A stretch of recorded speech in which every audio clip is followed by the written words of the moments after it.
Where's the best place to retire? And I'm not talking about in the United States, I'm talking about in the world.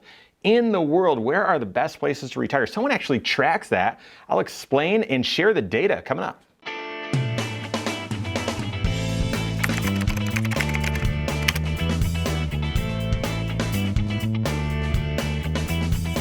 My name is Mike Bernard. I'm the host of the Wise Money Show. I'm also one of the certified financial planners right here at Korhorn Financial Group. Make sure you hit that subscribe button, turn on notifications, and smash that thumbs up button. All right, so where's the best place to retire? Florida. Okay, but outside of that and whatever, like, where's the best place in the world? You know, with COVID and everything, it's harder, or it's getting trickier to travel internationally. And so hopefully if you've got goals to travel internationally and go see the world, that you're doing so safely and you're still able to do so with all the issues that have been going on. But when it comes to retiring, okay, do you have a vision of retiring in a certain community or a certain part of the world? I've done some of these videos in the past about these surveys about which states are the best place to retire in. You know, do they have great access to health care, and do they offer, you know, they have a state tax, and or are there tax breaks? What's the climate like? Those sorts of things.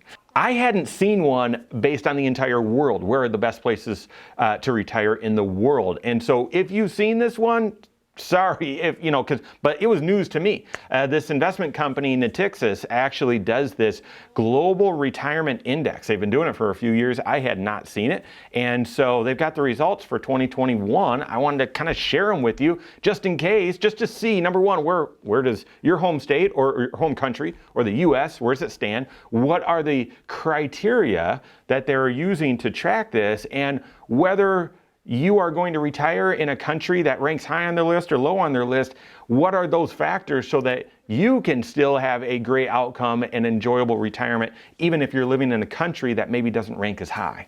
All right, so what's the framework? I mean, is this even a fair study? Well, take a look. I think so, right? They are looking at 4 different thematic sort of indices, and then some different sub-indices below there. So obviously health is important, and in retirement, having a long life expectancy, access to great health care, cost of health care being manageable, that's really important. So health obviously is 1/4 of the criteria. That's one of the main indices. Finances in retirement, so your ability to save up for retirement, and the social benefits that are there, interest rates, taxes, governance, government indebtedness was something that I thought was either, I saw that as interesting, and I'm assuming they're not looking at it with an agenda. I'm hoping they look at this and they're adding this to the criteria, because it could create future imbalances if a country is carrying too much debt. But so finances and retirement, that's one. Third, material well-being, and they've stated here unemployment, income equality, income per capita. So that's interesting. I would have thought maybe standard of living, but maybe that goes closer to the 4th indice, and that is quality of life. So overall happiness, how do you judge that? I don't know. Air quality, water and sanitation, biodiversity and habitat, environmental factors. So those are the 4 different kind of criteria or indices that that the folks over at Natixis doing this global retirement index are assessing, and then scoring, rating the countries based on these criteria. As I was learning a little bit about this and geeking out, reading the report, which by the way, you can get access to, look in the description as well, and you can get access to it, read through it. It's just interesting, even if you're not a world traveler. I am not, but I read I read the 2020 and the 2021 report that they came out with, and in each of them, they cite sort of the greatest risk factors for retirement. And so for 2021, which is carrying over into 2022, obviously, here are the things that they listed. Number 1 was a recession. And they pointed out that even short recessions can create big obstacles in retirement. And I'll just tell you, everything's confidential, but my father is someone that invested for his entire life and was always comfortable with the ups and downs of the markets. Obviously, no one likes when it's down, but comfortable that, hey, this will recover. And when we finally got to the 2020 correction and recession, this was the first one that he'd seen since he'd retired, did not like it.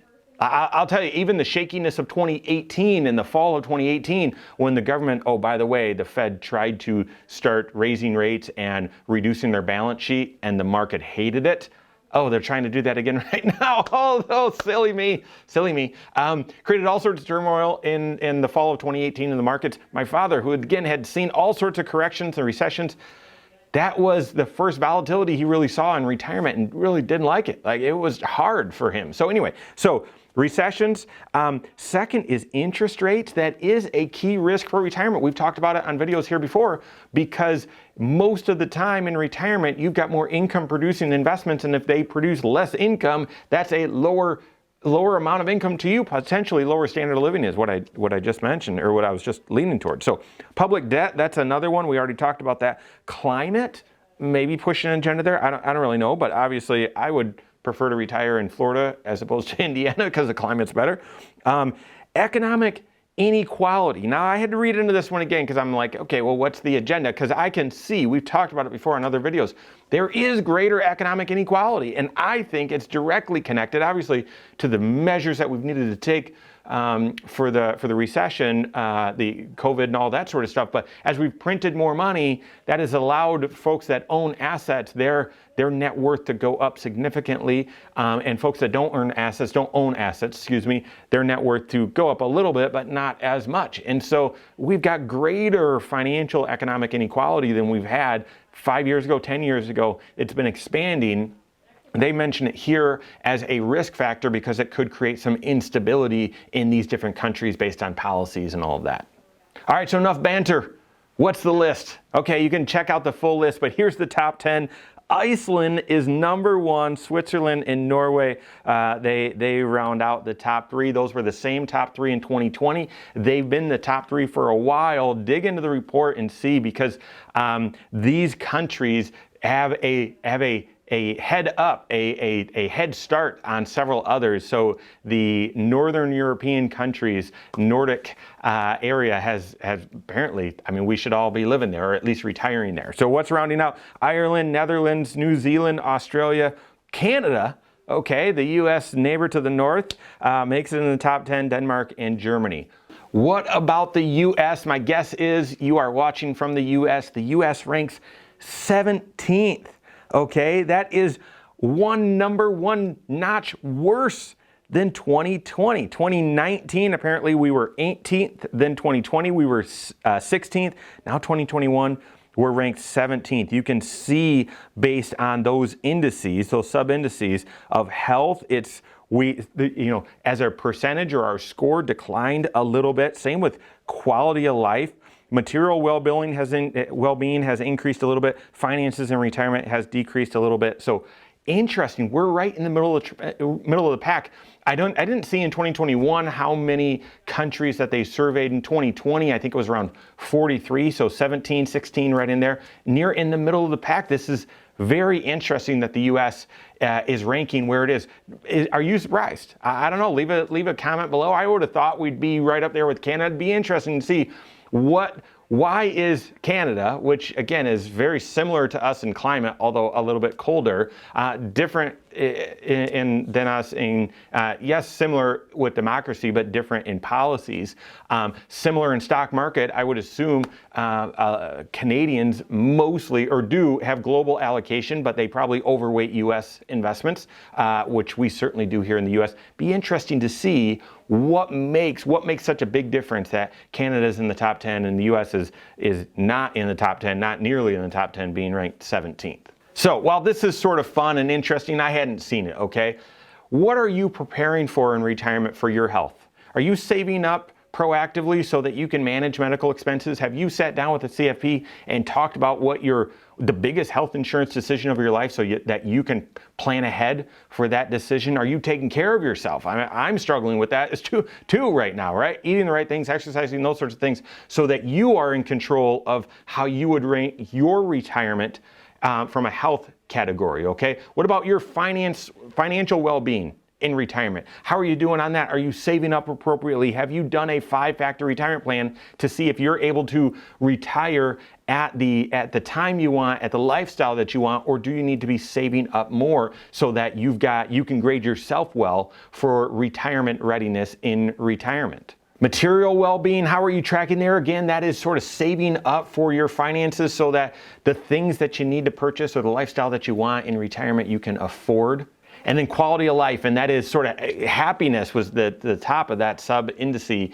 And I don't know how you define happiness. We've actually talked about that. We've done some videos on that as well. Spending time with family, traveling, having financial freedom, those sorts of things. So how would you measure whether you're on track to be able to have a happy retirement? Work with your CFP on all of those things. I'm going to say it matters what country you live in, but it doesn't matter where it's an absolute. You have influence. You have lots of influence over whether your state of retirement, the kind of condition of your retirement, no matter what country you live in, even no matter what state you live in, whether that's going to rank high or not. Work with your CFP on that. Begin doing that proactive planning work. Build that 5-factor retirement plan that I talk so frequently about. If you don't have a CFP on your team that can help you with that, you can contact one on my team. Find us online, Korhorn.com. That's Korhorn with the K. WiseMoneyShow.com. You can find us there as well, or send us an email, info@Korhorn.com.